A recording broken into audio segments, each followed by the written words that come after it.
तो शुरू करते हैं। जैसा कि आप लोग देख रहे हैं, कल की क्लास में हम लोगों ने शुद्धि क्रिया को शुरू कर दिया था, है ना। शुद्धि क्रिया में हम लोगों ने और हठ प्रदीविका और हठ रत्नावली के बारे में हम लोगों ने देखा था।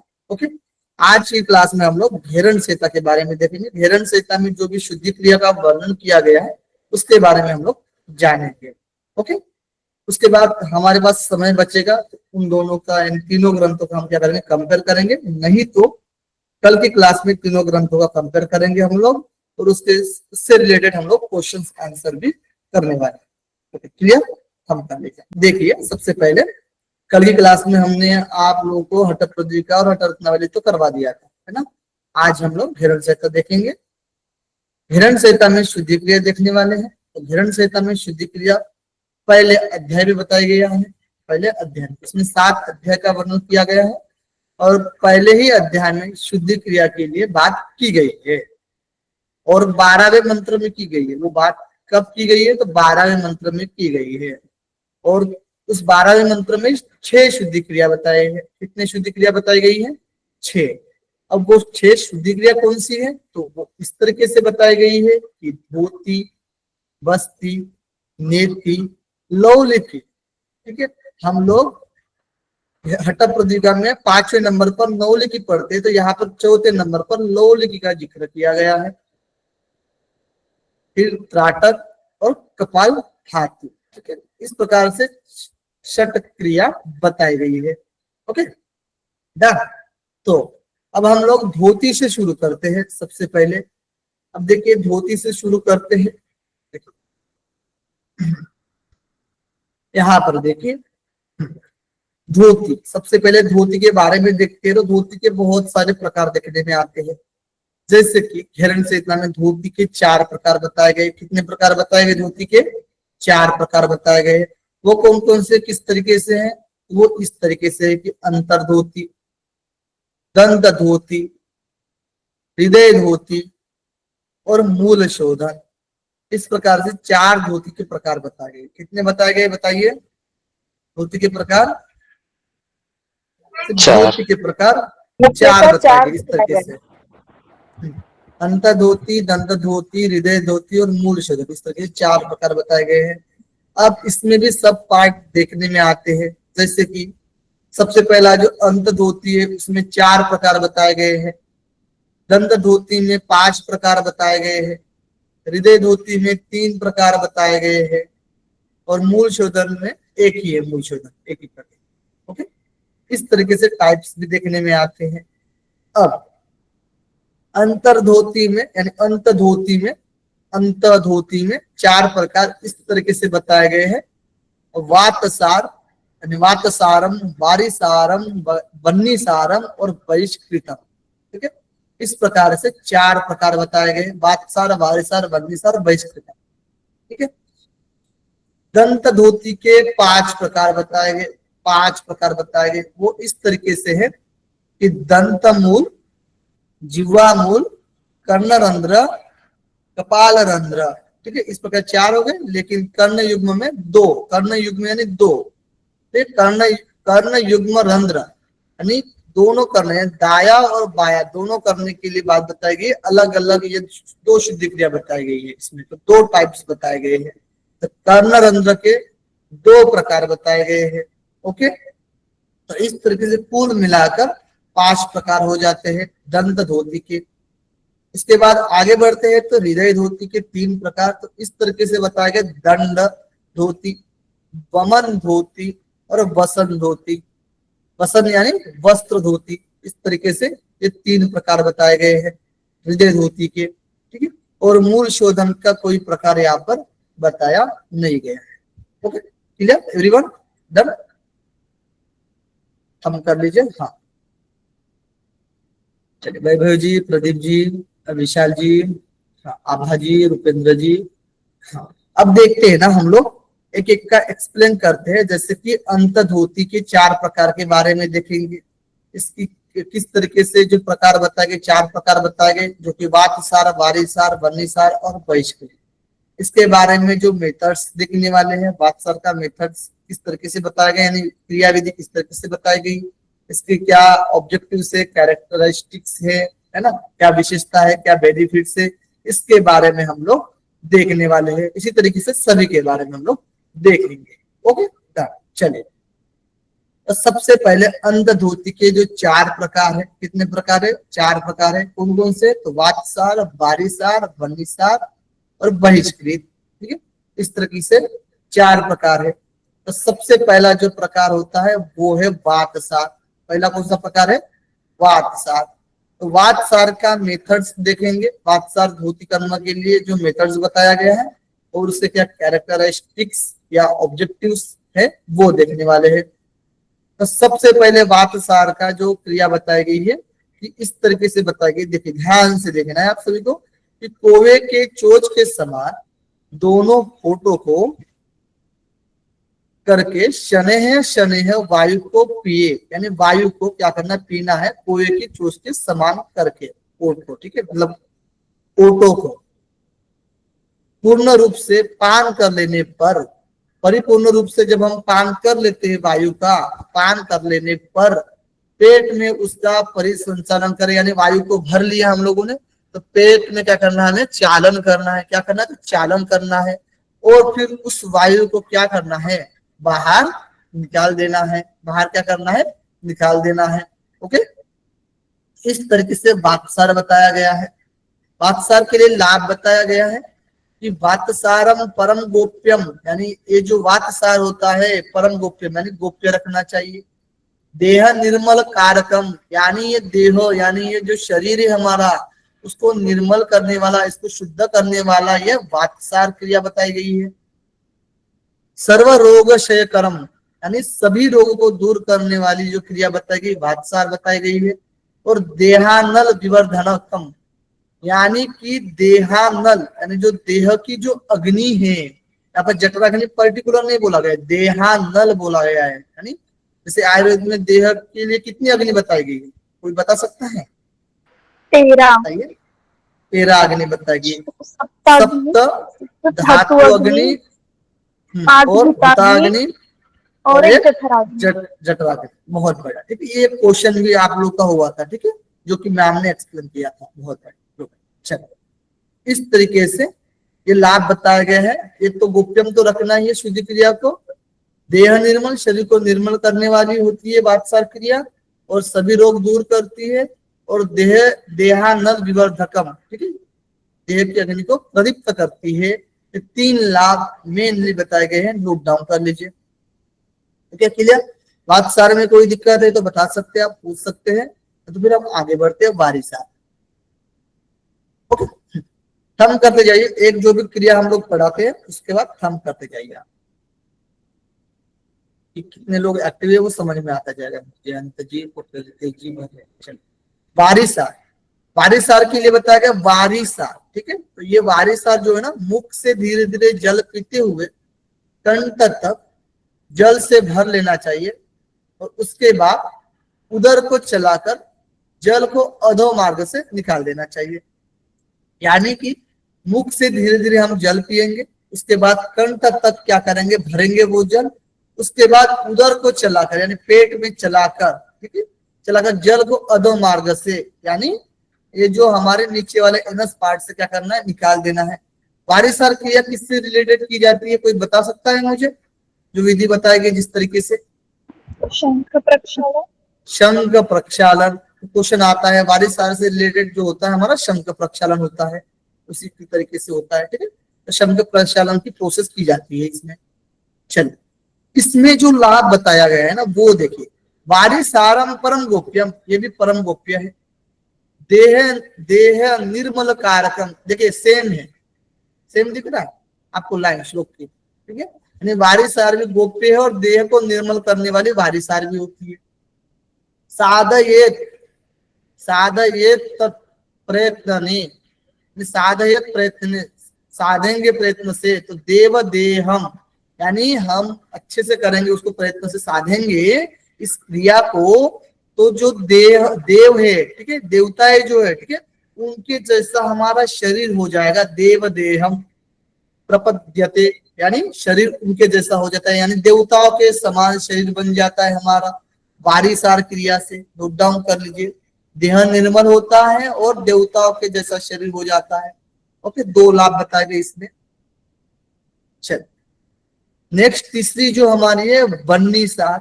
वन्नीसार को हम अग्निसार संज्ञक भी कहते हैं हम लोग, यानी अग्निसार नामक भी कहा जाता है। अब इसमें जो क्रियाविधि बताई गई जो इस तरीके से बताई गई कि नाभि ग्रंथि मेरु पुष्टे शतवारम च कारयेत्, यानी नाभि ग्रंथि को क्या करना है, जो हमारी नाभि ग्रंथि है पिक्चर में जैसा कि आप लोग देख रहे हो, नाभि ग्रंथि को मेरु के पुष्ट में, मेरुदंड के पीछे में, ठीक है, मेरुदंड पर यानी मेरु पुष्ट में, मेरु पर टच करना है, यानी शतवारम कितने बार बताया गया है, कितने बार हमारे नाभि ग्रंथि को पीछे पुश करना है बताइए, 100 बार, शतवारम यानी 100 बार, ठीक है, नोट डाउन कर लीजिए। व्याख्या में यहाँ पर 100 बार लिखा नहीं है, ठीक है, आप लोग व्याख्या देख सकते हो बुक में, ठीक है, किसी किसी बुक में हो सकता है लेकिन कोई कोई बुक में आपको देखने में नहीं आता, ठीक है, तो ध्यान रखें इस तरीके से, ठीक है। तो इस तरीके से हमें 100 बार करने के लिए बोला गया है। लाभ बताया गया है कि भाई उदर के रोग नष्ट होते हैं, उदर के रोग क्या होते हैं, नष्ट होते हैं, और जठराग्नि क्या होती है, प्रदीप्त होती है, और गोपनीय, गोपनीय तो रखना ही है, और देवताओं के लिए भी दुर्लभ है, ये देवताओं के लिए भी दुर्लभ है, और देवताओं के जैसा शरीर बनता है, देवताओं के जैसा शरीर। और कहां पर बताया गया था हमारा, बताइए, और किस बारिशार वारिसार में बताया गया था, ठीक है, तो यहाँ पर भी देवताओं के जैसा शरीर बनता है, ये बताया गया है, ठीक है। तो उदर के रोग नष्ट होते हैं, जठराग्नि क्या होती है, प्रदीप्त होती है, ठीक है, ध्यान रखना, गोपनीय तो रखना ही है, देवताओं के लिए भी क्या है, दुर्लभ है, और देवताओं के जैसा क्या होता है, शरीर बनता है हमारा, ओके डन, चल। और ये क्या है, अग्निसार नामक है, ठीक है, अग्निसारम ये, चल। बहिष्कृत, अब देखते चौथी जो अंतिम जो शुद्धि क्रिया है हमारे अंतर्धोती में, ठीक है, जो कि लास्ट जो बहिष्कृत है, तो बहिष्कृत के बारे में हम लोग देखते हैं। तो बहिष्कृत में कहा गया है कि काकी मुद्राम शोध इत्वा पूरा ए दुदरम मरुत, यानी कि कहा गया कि काकी मुद्रा करके शोध इत्वा, काकी मुद्रा करके शोध इत्वा पूरा ए उदरम मरुत, यानी वायु को, मरुत को क्या करना है, काकी मुद्रा के द्वारा उदर में भरना है, यानी वायु को उदर में भरना है। उसके बाद जो पान करते हैं हम वायु को, तो उसके बाद हम क्या करेंगे, आधायाम, आधायाम का मतलब होता है 1.5 घंटा तक क्या करना है, हमें उदर में रोक कर रखना है, रोक कर रखकर उसका क्या करना है, परिचालन करना है। परिचालन करते हुए अधो मार्गों से, यानी इनस पार्ट जो हमारा अधो मार्ग है उससे क्या करना है, बाहर निकाल देना है, ओके, ये हमारी बहिष्कृत होती है, ओके। काकी मुद्रा के द्वारा वायु को ग्रहण करना है, ग्रहण करते हुए उदर में भरना है, उदर में परिचालन करना है, 1.5 घंटा तक रोक के रखना है, उसके बाद अनुमार्ग से निकाल देना है। ये बहिष्कृत क्रिया बताई गई है, और ये भी गोपनीय रखने के लिए कहा गया है, ओके। चलो अब इसी में जो प्रक्षालन भी बताया गया है, ठीक है, इसी के जस्ट नीचे, बहिष्कृत के नीचे ही प्रक्षालन कर्म के बारे में बताया गया है कि प्रक्षालन कर्म के बारे में इस तरीके से कहा गया है कि नाभि तक जल में खड़े होकर शक्ति नाड़ी को बाहर निकालो, और निकालकर नाड़ी को बाहर निकालकर नाड़ी का क्या करना है, प्रक्षालन करना है। शक्ति यानी ये जो हमारे एनस वाले जो नाड़ी होती है, यानी एनस पार्ट के लिए कहा गया एक तरीके से, जल में खड़े होकर उसको बाहर निकाल देना है, ठीक है, बाहर निकालना है शक्ति नाड़ी को, ठीक है, एनस पार्ट से संबंधित कहा गया है, निकालना है, और निकालकर उस नाड़ी को क्या करना है, प्रक्षालन करना है, यानी उसको साफ करना है, और उससे मल का त्याग होता है। वो कैसे होता है, जो नाड़ी बोला गया है ना, शक्ति नाड़ी, वो उससे मल का त्याग होता है, ठीक है, तो उसी की बात की गई, इनस पार्ट की बात की गई है। उसको बाहर निकालकर, यानी जल में बाहर निकालकर उसको साफ करना चाहिए, प्रक्षालन करना चाहिए। उसके बाद नाड़ी को साफ करने के बाद उसको अंदर ले लेना चाहिए, अंदर धक्का लेना चाहिए। यानी यहाँ पर क्या हो रहा है, एक तरीके से कॉन्ट्रैक्ट और रिलैक्स की प्रक्रिया हो रही है, ठीक है, हमारे इनस पार्ट की। इसमें भी यह प्रक्षालन की क्रिया, धोती की क्रिया अत्यंत गोपनीय रखना चाहिए, अत्यंत गोपनीय रखने के लिए बात की गई है। और देवताओं के लिए भी क्या है, ये तो दुर्लभ है भाई, देवताओं के लिए भी ये दुर्लभ कहा गया है। ओके, अब देवताओं के लिए और कहां पर दुर्लभ कहा गया है मुझे बताइए, और कहां पर कहा गया है देवताओं के लिए दुर्लभ? वहनीसार। बारीसार और अग्निसार। वन्नीसार और वन्नीसार, अग्निसार। देवताओं के लिए भी दुर्लभ वन्नीसार। और किसमें कहा गया है? तो इसमें। अब देखिए, इसमें जो बताया गया प्रक्षालन कर्म, केवल इस धोती के अभ्यास से देवताओं के समान शरीर की प्राप्ति होती है, देवताओं के समान शरीर की प्राप्ति होती है। ठीक है, ये किसमें और कहा गया था? वारिसार में। वारिसार में कहा गया था। वारिसार में क्या कहा गया था? देवताओं के जैसा शरीर हो जाता है। देव देहम प्रपद्यते। हाँ, देव देहम। ठीक है, ये सर वाला जो बता क्या है। ओहो, हाँ सर एक मिनट, सर एक ये मिनट, कर एक मिनट, सर, अच्छा अच्छा एक मिनट, एक मिनट। देव देहम यहाँ पर हमारा वारिसार में कहा गया है। ओके, वारिसार में। और हमारे यहाँ पर कहा गया है देवताओं के जैसा शरीर बन जाता है, हमारे बन्नीसार में कहा गया। वारिसार हो गया, वन्नीसार हो गया। ठीक है, और हमारा जो बताया गया है हमारा प्रक्षालन। ठीक है, तो प्रक्षालन के लिए भी कहा गया है देवदेह। ठीक है, प्रक्षालन सर के लिए भी वहनी देवताओं के समान सर वहनीसार बहिष्कृत। में तो देवताओं के लिए दुर्लभ कहा गया है, या देवताओं जैसा शरीर दुर्लभ कहा गया है ना। वन्नीसार में देवताओं के जैसा शरीर भी कहा गया है। ठीक है, अच्छा। देवदेहम, ये देवदेहम तो यहाँ पर है, और यहाँ पर भी कहा गया देवताओं जैसा शरीर, यहाँ पर भी कहा है। ठीक है, हमारे वन्नीसार यानी वारिसार, वन्नीसार और प्रक्षालन, प्रक्षालन कर्म में भी कहा गया है। Okay, done. और जब तक साधक में इतना सामर्थ्य उत्पन्न न हो जाए कि वह वायु को आधा प्रहर तक उदर में रोक सके, तब तक उसे यह बहिष्कृत सज्ञक महाधोती नहीं करनी चाहिए। यानी आपका जो अभ्यास हो ना, बहिष्कृत अभ्यास होना चाहिए। जब आपका बहिष्कृत अभ्यास होता है तभी आप ये प्रक्षालन कर्म कर सकते हैं। ठीक है, तब तक पॉसिबल नहीं है, इस तरीके से कहा गया है। ठीक है, 1.5 घंटा तक आपका सामर्थ्य होना चाहिए। अब देखिए दंत धोती। ठीक है, यहाँ क्लियर हो गया, इसमें कोई दिक्कत है तो बता सकते हैं आप, नहीं है तो आगे बढ़ते हैं। दंत धोती देखिए, दंत धोती के 5 प्रकार बताए गए। कितने? 5 प्रकार बताए गए।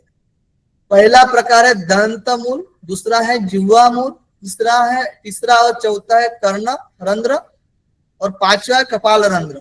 ठीक है, इस प्रकार से 5 प्रकार बताए गए हैं दंत धोती के। तो पहला जो हमारा है वो है दंत मूल। दंत मूल का जो विधि बताई गई है, जो इस तरीके से बताई गई, देखिए कि जब तक मेल न छूटे दांतों का जो दंत यानी दांत, ठीक है, दांतों का जब तक मेल न छूटे तब तक खादिर के रस अथवा विशुद्धि मिट्टी से दांतों की जड़ों को मांजना चाहिए, यानी सफाई करनी चाहिए। ठीक है, रगड़ना चाहिए अच्छे से। खादिर का रस और विशुद्धि मिट्टी से क्या करना है? दांतों की जड़ों को साफ करना है। ठीक है, ये बोला गया दंतमूल में, दांत की सफाई करने के लिए। ठीक है, अब इसमें कब करना है? तो प्रातः काल, जैसे कि हम लोग करते हैं। ठीक है, लेकिन यहाँ पर खादिर का रस और विशुद्धि मिट्टी से बोला गया है। इसी को दंतमूल को पराधोती भी बोला गया है। धोती में परम धोती कहा गया है, एक तरीके से पराधोती शब्द यूज किया गया है। और दांतों की रक्षा के लिए हमें इसका अभ्यास करना चाहिए। ओके, अब हम लोग देखते हैं जिह्वा मूल।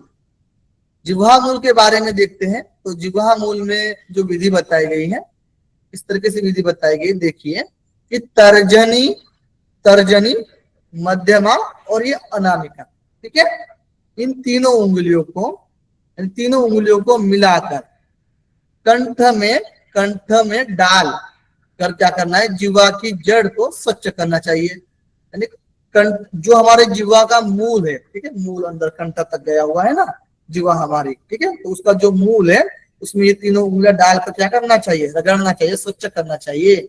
फिर धीरे धीरे कोमलता से रगड़ने से कफ दोष का निवारण होता है। रगड़ने से किस दोष का निवारण होता है बताइए? जिह्वा मूल में कफ कफ दोष का निवारण होता है। बहुत बढ़िया, ठीक है। कब दोष का निवारण होता है? जब यह सफाई और रगड़ना हो जाए, जब यह अच्छे से सफाई और रगड़ना हो जाए, तब जीभ में थोड़ा मक्खन, उसके बाद क्या करना है, जीभ में थोड़ा मक्खन लगा ले, मक्खन लगा लेना चाहिए, ओके। और फिर पुनः दूध दुहने जैसी क्या करनी चाहिए, क्रिया करनी चाहिए। दूध निकाला जाता है ना भैंस का या फिर गाय का, उस तरीके से मक्खन दूध दोहने जैसे क्रिया जैसे हमें क्या करना है, जिह्वा का मर्दन करना चाहिए, ओके। तत्पश्चात लोहे की चिमटी से जीभ को पकड़कर बाहर खींचना चाहिए। इसके बाद फिर जिह्वा को लोहे की चिमटी से जीभ को पकड़कर बाहर निकालना चाहिए, खींचना चाहिए। और अभ्यास को प्रतिदिन सूर्योदय एवं सूर्यास्त, यानी सूर्योदय होने वाला है उस समय करना चाहिए, और सूर्यास्त जब सूर्योदय के समय हमें अभ्यास करना चाहिए। सूर्योदय और सूर्यास्त के समय हमें अभ्यास करना चाहिए, ठीक है। इससे क्या होता है, जिह्वा की लंबाई भी हमारी क्या होती है, दिन ब दिन बढ़ती है, यानी जिह्वा की लंबाई बढ़ जाती है इससे, ठीक है। जिह्वा की क्या होती है, लंबाई बढ़ती है, ओके। चलिए, गुड, क्लियर, इसमें कोई दिक्कत नहीं। अब लाभ देखिए, जिह्वा शुद्धि के लिए हम लोग क्या करते हैं, जिह्वा मूल का अभ्यास करते हैं। दीर्घ लंबी का, यानी जिह्वा को लंबा करने के लिए इसका हम क्या करते हैं, अभ्यास करते हैं, जिसके वजह से हमारे जो जरा मरण और रोग का नाश होता है, और जिह्वा लंबी होती है, और कब दोष का क्या होता है, निवारण होता है, ओके। ये जिह्वा मूल में लाभ बताया गया है। अब देखते हैं कर्ण युग्म, ठीक है। यानी दो प्रकार बताए गए, कर्णरंध्र के दो प्रकार बताए गए हैं। तीसरा और चौथा, यानी बाया कान और दाया कान, ठीक है। तो यहाँ पर इस प्रकार से कहा गया कि तर्जनी और अनामिका, ठीक है। ये तर्जनी है और ये अनामिका है, इन दोनों को क्या करके मिलाकर, ठीक है, इन दोनों को मिलाकर क्या करना है, ठीक है। दोनों कानों की, दोनों तर्जनी और अनामिका को मिलाकर योगी जन दोनों कानों की क्या करते हैं, छिद्र की सफाई करते हैं, ठीक है। इस योग विधि के नित्य अभ्यास से नाद की अनुभूति होती है। तो यहाँ पर नाद की अनुभूति कहा गया है, नित्य अभ्यास से। नित्य अभ्यास से क्या होता है भाई, तो नाद की अनुभूति होती है, ध्यान रखना आप लोग, नित्य अभ्यास से नाद की अनुभूति होती है। इसी तरीके से बाया और दाया करने के लिए भी सफाई बताई गई है, तर्जनी और अनामिका से ही। अब लास्ट जो है पांचवा नंबर, जो दंत मूल धोती का जो पांचवा नंबर है, उसको बोलते हैं कपाल रंध्र। कपाल रंध्र, ठीक है। कपाल रंध्र में कहा गया है कि अपने दाहिने हाथ की उंगलियों को समेटकर, दाहिने हाथ की उंगलियों को क्या करना है, समेटना है, इस तरीके से समेटना है, ठीक है।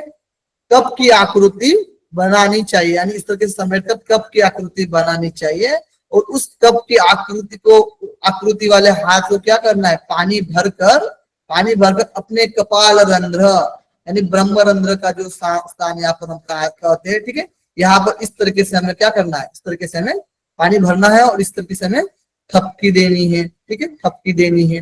और अंगूठे के लिए भी कहा जाता है, श्लोक में अंगूठा भी अंगूठे के लिए भी अलग अलग ग्रंथ में जो श्लोक दिया जाता है, किसी में अंगूठे के लिए भी बात की जाती है, जिसकी वजह से, जिससे क्या होता है, हमारी जो खोपड़ी है ना, खोपड़ी में जो भी हमारी नाड़ियां होती है, ठीक है, वो क्या होती है, निर्मल होती है, ठीक है। तो यहाँ पर देखिए लाभ जो बताया गया कि कफ दोष से मुक्ति होती है, कफ दोष दूर होता है, खोपड़ी के ऊपर की जो नाड़ी होती है वो क्या होती है, निर्मल होती है, दिव्य दृष्टि की प्राप्ति होती है, दिव्य दृष्टि की क्या होती है, प्राप्ति होती है। और निद्रा की, अब यहाँ पर जो क्रिया बताई गई ना किस तरीके से करना है, तो निद्रा की समाप्ति पर, यानी जब निद्रा समाप्त हो रही है उस समय, और भोजन करने के बाद, जब हम खाना खा लेते हैं उसके बाद, और निद्रा के पहले तथा दिन की समाप्ति पर अपनी खोपड़ी को थपकी देनी चाहिए, ठीक है। इस तरीके से यहाँ पर समय बताया गया है।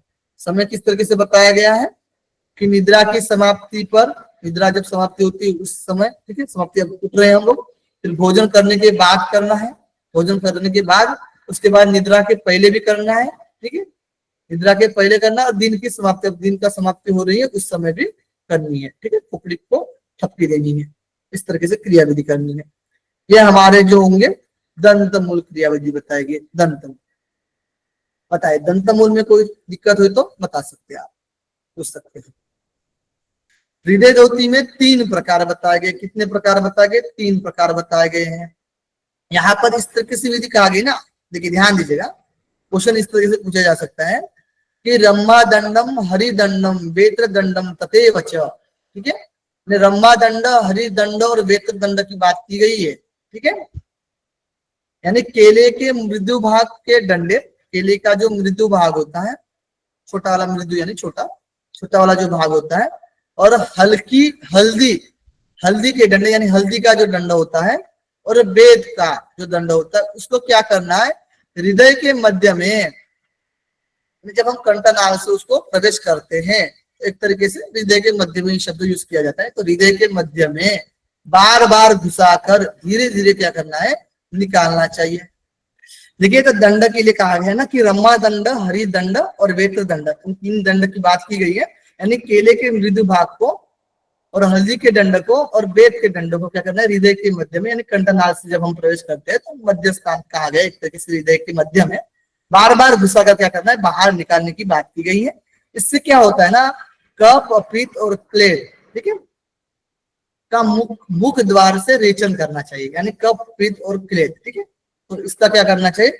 रेचन करना चाहिए, ये कहा गया है, ठीक है।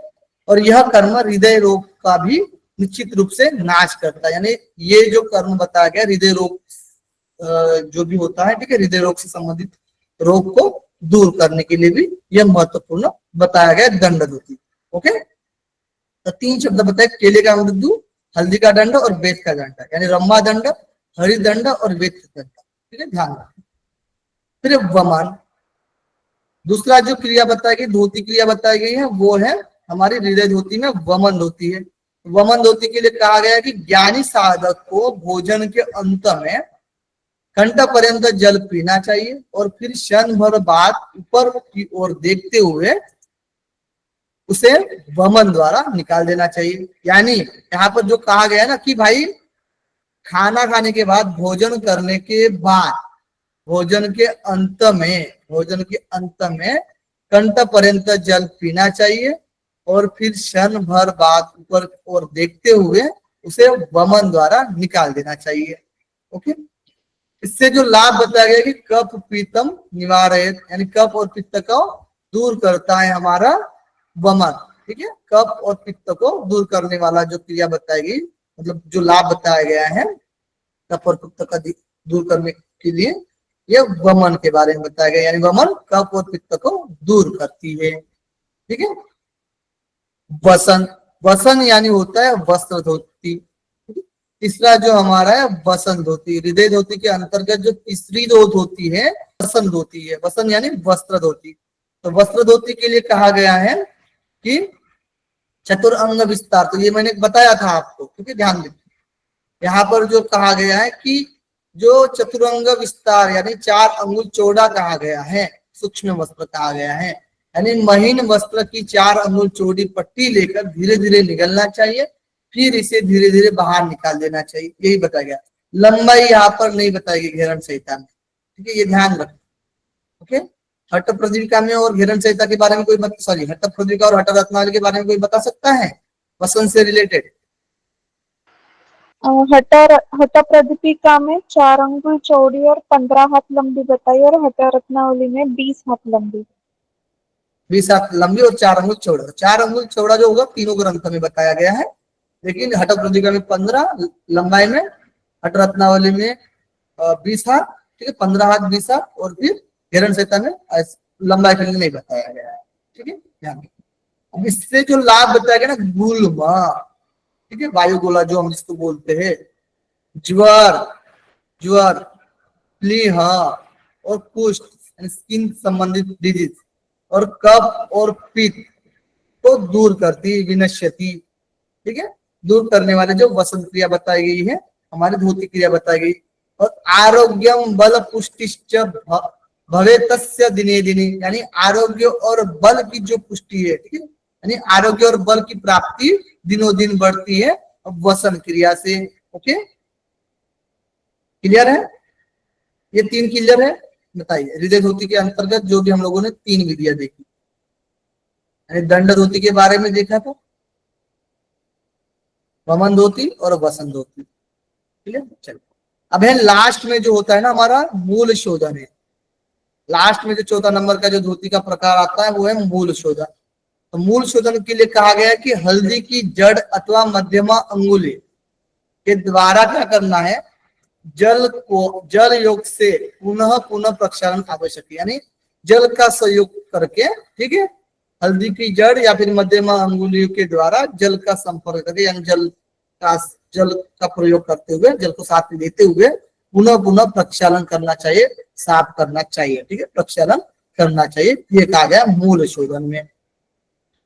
इसकी विशेषता बताइए, कोष्ठकाठिन्य कॉन्स्टिपेशन, यानी मल की शुष्कता, ड्राइनेस ऑफ स्टूल, ठीक है, मलावरोध यानी ऑब्स्ट्रक्शंस ऑफ डेफिकेशन, ठीक है, ये दूर करता है मूल शोधन। और क्या करता है, जठराग्नि अमाजीर्ण, ठीक है, इनडाइजेशन ड्यू टू आमा, ठीक है, तो इनडाइजेशन को दूर करने के लिए मूल शोधन अच्छा होता है, और जठराग्नि प्रदीप्त करता है, जठराग्नि प्रदीप्त करता है। ये 3 लाभ बताए, कोष्ठकाठिन्य, कॉन्स्टिपेशन, अमाजीर्ण या इनडाइजेशन, और फिर जठराग्नि प्रदीप्तता। ठीक है, इस तरीके से यहाँ पर 3 लाभ बताए गए मूल शोधन। ठीक, क्लियर, डन। कोई इसमें शंका है तो बताइए। धोती में हम लोगों ने ये सब कुछ देख लिया, 4 जो प्रकार थे हमारे ये देख लिए थे, जैसे कि अंतर्धोती, दंड धोती, हृदय धोती और मूल शोधन। अंतर्धोती में जो 4 प्रकार दिए थे, वात्सार, वारिसार, वन्नीसार, बहिष्कृत, इसके बारे में देख लिया हम लोगों ने। दंड धोती में 5 प्रकार बताए थे, दंतमूल, जीवामूल, कर्ण युग्म, रंध्र, ठीक है, यानी 2 प्रकार, और कपाल रंध्र। ठीक है, इस प्रकार से 5 प्रकार हम लोगों ने दंत धोती के देख लिए थे। फिर हृदय धोती के 3 प्रकार देख लिए थे, दंड, वमन और वसन, और मूल शोधन का 1 ही प्रकार था। ठीक है, इसके बारे में हम लोगों ने विधि देख ली थी, और जो भी लाभ होते हैं उसके बारे में हम लोगों ने देख लिया था। ठीक है, अभी हम लोग धोती के बाद जो हमारा आता है, धोती के बाद आता है बस्ती। ठीक है, तो यहाँ पर देखिए मैंने कंपेयर करके बताया था आप लोग को, ठीक है, धोती के लिए। अब देखिए यहाँ पर जो पहले बस्ती, पहले सिंगल पढ़ेंगे उसके बाद ही कंपेयर कर पाएंगे। ठीक है, तो पहले कंपेयर करेंगे और उससे सब क्वेश्चन भी करेंगे। ठीक है, तो बस्ती यहाँ पर बताई गई ना, जल और सूक्ष्म बस्ती बताई गई। जैसे हठ रत्नावली में जल और वायु बस्ती बताई गई है। ठीक है, तो जल और सूक्ष्म बस्ती, तो जल बस्ती के लिए कहा गया है यहाँ पर कि जल में नाभि पर्यंत बैठकर उत्कट आसन लगाए और गुह्य देश का आकुंचन और प्रसारण करे, यह जल बस्ती है। ठीक है, यह जल बस्ती है, यानी नाभि पर्यंत जल में उत्कट आसन लगाकर क्या करना है, गुह्य देश का यानी गुह्य प्रदेश का कॉन्ट्रैक्ट और रिलैक्सेशन करना है। ठीक है, इसी को जल बस्ती कहा गया है। यहाँ पर देखिए आकुंचन और प्रसारण शब्द यूज किया गया है, यानी कॉन्ट्रैक्ट और रिलैक्स शब्द यूज किया गया है। लेकिन क्या हठ प्रतिका में यह शब्द यूज किया गया है, बताइए, यूज किया गया है, बताइए।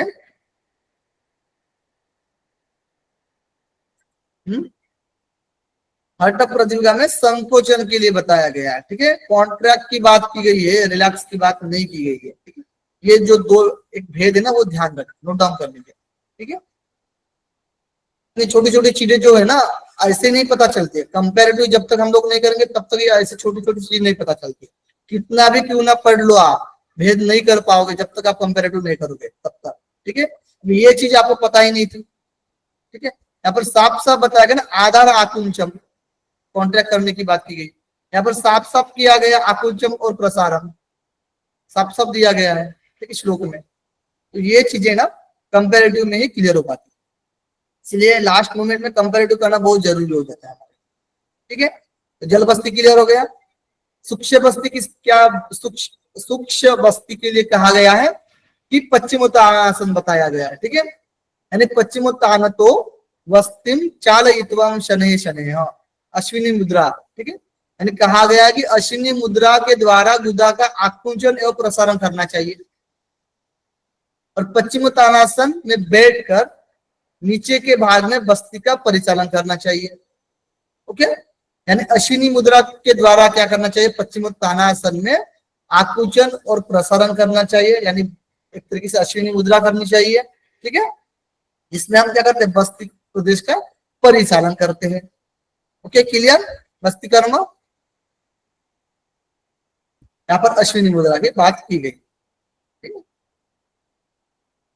जल, अब लाभ देखिएगा, जल बस्ती के लिए लाभ बताया गया कि यह जल बस्ती कर्म प्रमेह उदावत क्रीड वायु का निवारण कर शरीर को कामदेव के समान सुंदर बनाता है, यानी कोमलता लाता है। ठीक है, शरीर कैसा होता है हमारा, कामदेव जैसा सुंदर बन जाता है। ठीक है, उदावत, उदर के जो रोग होते हैं वो दूर होते हैं। ठीक है, क्रीड वायु दूर होता है, हमारे कामदेव के समान जो हमारा शरीर बनता है। और सूक्ष्म बस्ती के लिए जो लाभ बताया गया, कोष्ठ के दोष यानी कॉन्स्टिपेशन, आमवात, आम में वात, ठीक है, आमवात आदि रोग क्या होते हैं, दूर होते हैं। और जठराग्नि क्या होती है, प्रदीप्त होती है। ये बताया गया सूक्ष्म बस्ती के लिए। ओके, अब देख लेते हैं नेति। तो नेति में बताया गया है कि इसमें भी सिंपली बताया गया है कि इस धागे सूत्र को एक नाक में डालकर मुंह से निकाले और धागे के दोनों सिरों को मिलाकर नासिका छिद्र में घर्षण करे। एक मिनट, ये मैं तो इसका पढ़ रहा हूँ, सॉरी। हिरण संहिता में कहा गया है नीति के लिए कि बालिश भर आधा लंबा डोरा लेकर नासिका में घुसाए और मुख से बाहर निकाले। ठीक है, सिंपल बताया गया है नीति के लिए। नीति के लिए जो लाभ बताया गया है कि इसको साधने से खेचरी की सिद्धि प्राप्त होती है। बताइए नाथ सिद्धि किसमें लाभ होता है, नाथ की सिद्धि, नाथ की सिद्धि जो अभी हम लोगों ने पढ़ा था कर्णरंध्र। ठीक है, तो यहाँ पर खेचरी की सिद्धि प्राप्ति होती है, खेचरी सिद्धि मापनुया। और कप दोषा विनश्यति विनश्यंति, यानी कप दोष को दूर करती है, ये हमारी नीति क्रिया। और दिव्य दृष्टि प्रजायते, यानी दिव्य दृष्टि को देने वाली होती है हमारी ये नीति क्रिया। Okay, clear? अब त्राटक देखते हैं। त्राटक में भी वही बात है, निमेशन उन्मेषण, यानी निमेश उन्मेष। निमेश यानी क्या होता है, पलक को क्लोज करना और निबंध करना। उन्मेष यानी ओपन करना। ठीक है, निमेश उन्मेष को रोक कर, यानी ये जो पलक बंद कर रहे हैं और ओपन कर रहे हैं, इसको रोक लेना है। इसको अब पलक का कोई मूवमेंट नहीं करना है जब तक कि आंसू न गिरने लगे। यानी निमेश उन्मेष को रोक कर जब तक आंसू न गिरने लगे तब तक किसी भी सूक्ष्म लक्ष्य को कि और क्या करना है, कोई भी सूक्ष्म वस्तु, कोई भी बिंदु एक पकड़कर उसको टक टक की नजर से देखते रहना है जब तक हमारे आंखों से आंसू ना निकले। और निमेश उन्मेष की क्रिया नहीं करनी है हमें। ठीक है,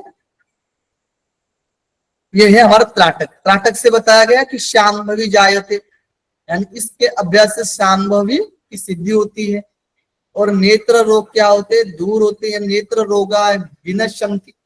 और दिव्य दृष्टि प्रदायते, दिव्य दृष्टि की प्राप्ति होती है। ठीक है, नेति में क्या था, खेचरी थी। ठीक है, खेचरी की सिद्धि प्राप्त होती है, लेकिन त्राटक में शांभवी के लिए बोला गया। ये क्वेश्चन बहुत बार पूछा गया है। ओके, अब लौलिकी के लिए देखते हैं। लौलिकी में कोई टाइप्स नहीं दिए गए हैं। ठीक है, जैसे कि हठ रत्नावली में 2 प्रकार बताए गए, लेकिन यहाँ पर कोई प्रकार नहीं बताया गया। लौलिक के लिए बताया गया है उदर को दोनों पार्श्व में अत्यंत वेग पूर्वक घुमाना चाहिए। यानी उदर जो होता है हमारा, ठीक है, पेट वाला जो रीजन होता है, नाभि वाला जो रीजन होता है, उसको दोनों पार्श्व में यानी दोनों साइड में क्या करना है, घुमाने के लिए बात की गई, वेग पूर्वक। कैसे वेग पूर्वक कहा गया है। ओके, अब इसमें जो लाभ बताया गया ना, लाभ देख लेते हैं। तो सर्व रोगानी हंतिह देहानाल विवर्धनम, यानी सभी रोग को दूर करने वाली ये लौलिकी होती है। और देहानाल विवर्धन, यानी देह की अग्नि को प्रदीप्त करने वाली लौलिकी हो गया। अब देखिए कपालभाति ले लेते। कपालभाति में बताया गया, यहाँ पर भाल भाति बताया गया, श्लोक में भाल भाति में बताया गया श्लोक में। ठीक है, तो 3 प्रकार की कपालभाति बताई गई यहाँ पर हिरण संहिता में, वात क्रमेण, वीत क्रमेण और शीत क्रमेण। और ये जो होती है भाल भाति, कफ दोष का निवारण करती है। ठीक है, अब वात क्रम कैसे बताया गया, वात क्रम यानी वात कर्म जो बताया गया है, क्रम बोल सकते हैं, कर्म बोल सकते हैं, तो वात कर्म भी बोल सकते हैं हम लोग। ठीक है, तो वात कर्म जो है वो है इस तरीके से जैसे हम अनुलोम विलोम करते हैं ना, उसी तरीके से, यानी ईडा नाड़ी के द्वारा क्या करते हैं, यानी बाएं नासिका से श्वास को अंदर लेते हैं और पिंगला नाड़ी से क्या करते हैं, बाहर निकालते हैं। ठीक है, उसी तरीके से पिंगला नाड़ी से श्वास को अंदर भरते हैं और ईडा नाड़ी से क्या करते हैं, वायु को बाहर निकाल देते हैं। ठीक है, इस तरीके से हमारे वात क्रम बताया गया, अनुलोम विलोम जो करते हैं हम लोग उसी तरीके से। ओके, क्लियर हो गया? यहाँ पर देखिए, ये जो पिक्चर से आप लोग समझ सकते हैं, इस पिक्चर दिया गया है। अब व्युत क्रम देखिए, व्युत क्रम के लिए बोला गया है।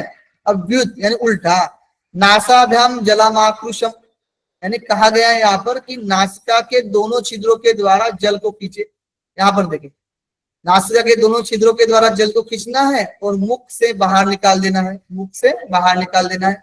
तथा व्युत क्रम बताया गया ना, तथा यानी पायम पायम व्युत क्रमेण, बार बार व्युत क्रमेण। ठीक है, यानी फिर से यहाँ पर जो है कि नासिका से हम लोगों ने क्या किया, नासिका से भरा था और मुख से निकाला था, और फिर से अब क्या करेंगे, मुख से जल को खींचेंगे और नासिका से निकाल देंगे। अब ये भी अलग अलग ग्रंथों में दोनों तरीके से भी बताया जाता है या फिर एक तरीके से बताया जाता है, यानी नासिका से भरो और मुख से निकालो। किसी ग्रंथ में ये मिलेगा, किसी ग्रंथ में आपको ये भी मिलेगा कि नासिका से भरो और मुख से निकालो और फिर मुख से भरो और नासिका से निकाल दो। ठीक है, इस तरीके से व्युत क्रम बताया गया है। शीत क्रम जो बताया गया है ना, सिंपल है। यहाँ पर शीतकार करता हुआ साधक मुख के द्वारा, यानी यहाँ पर जैसे पिक्चर में दिख रहा होगा आपको, मुख के द्वारा क्या करना है, जल का ग्रहण करता है और नासिका के द्वारा क्या करता है, रेचन कर देता है। ठीक है, ये बताया गया शीत क्रम, सब लोग करते होंगे ये शीत क्रम। अब देखिए, यहाँ पर जो बताया गया ना, वात क्रम के लिए कफ दूर करने के लिए बताया गया है। व्युत क्रम के लिए देखिए, तीनों के लिए कब बताया गया है, तीनों के लिए कब दोष दूर होता है, यानी भालवाती के लिए कब दोष दूर होता है। ठीक है, लेकिन वात क्रम अलग अलग देखेंगे तो वात क्रम के लिए कब बताया गया, व्युत क्रम के लिए भी कब बताया गया, यानी श्लेष्म शब्द यूज किया गया श्लोक में, कब, एक ही बात है। ठीक है, शीत क्रम के लिए अलग बताया गया है, यहाँ पर जिस तरीके से दिया गया है, काम यानी इसके अभ्यास से कामदेव समो भवेत, यानी कामदेव जैसा शरीर होता है, यानी कोमल हो जाता है शरीर। ठीक है, और यहाँ पर बताया गया वार्धकम च ज्वरो, ठीक है, नेव प्रजायते, यानी जो वृद्धता नहीं आती है। ठीक है, वृद्धता नहीं आती, एक तरीके से वार्धकम च ज्वरो, ठीक है, ज्वर दूर हो जाता है। और यहाँ पर कहा गया देहस्य, यानी जो भवे तत् स्वच्छ देहस्य, यानी देह क्या होता है हमारा, स्वच्छ हो जाता है। ठीक है, शीत क्रम से, और कब दोष का निवारण हो जाता है। ठीक है, इस तरीके से लाभ बताया गया शीत क्रम में। Clear everyone? डन, सब कुछ हो गया हमारा घेरण संहिता। टोटल घेरण संहिता में जो भी शब्द क्रिया बताई गई थी, जितने भी टाइप्स बताए गए थे, वो सारे टाइप्स आपके सामने पेश कर दिया हमने। जो भी विधियां हो, मेथड्स हो, जो भी कैरेक्टरिस्टिक्स हो, जो भी विशेषता हो, जो भी ऑब्जेक्टिव्स हो, जो भी लाभ हो, उसके बारे में मैंने आपको बता दिया हूँ। ठीक है, उसमें कोई दिक्कत नहीं। श्लोक भी रखा है मैंने, श्लोक की भाषा यहाँ पर रखी है मैंने। ठीक है, अलग से कुछ नहीं रखा, जैसे क्वेश्चन पूछा जा सकता है उस तरीके से जितना शॉर्ट्स हो सके उतनी बातें मैंने यहाँ पर नोट्स में रखने की कोशिश किया है। ठीक है, ओके डन।